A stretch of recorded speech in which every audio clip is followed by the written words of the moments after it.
জীবনে কখনো হতাশ হবেন না। জীবনে যাই হয়ে যাক না কেন কখনো হতাশ হবেন না। মনে রাখবেন আল্লাহ আপনার রব, আল্লাহ আপনার সাথে আছেন ইনশাআল্লাহ।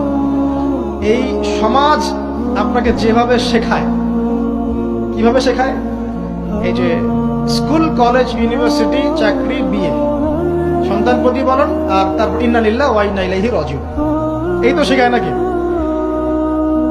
সবসময় মনে রাখবেন যে আল্লাহ রাব্বুল আলামিনের পরিকল্পনাই আপনার উপরে সবচেয়ে বেশি অগ্রাধিকার যোগ্য, সমাজের পরিকল্পনা নয়। পরিবার আপনাকে চাপ দিচ্ছে, চাকরি পাস না, পড়াশোনা করিস না, হ্যাঁ পড়াশোনায় কেন তুই 80 নম্বর পাইলি না, কেন চান্স পেলি না, কবে চাকরি পাবি, কবে আমাদেরকে দেখবি, খাওয়াবি, পড়াবি, এই যে চাপগুলো চারপাশ থেকে আসে কিনা, এতে করে অনেক যুবক দেখা যায় মাদকাসক্ত হয়, অনেকে দেখা যায় আত্মহত্যা করছে, ইদানিং করছে কিনা ভাই? এই শব্দটা থেকে আমি এই পয়েন্টটা আজকে লিখেছিলাম যে ভুলেও আল্লাহর প্রতি বিশ্বাস এবং তাওয়াক্কুল হারাবেন না। সমাজ যেভাবে শেখায়, সমাজ চারপাশে যে চাপ আপনাকে দিচ্ছে, এই চাপে নিজে গা ভাসিয়ে দিবেন না।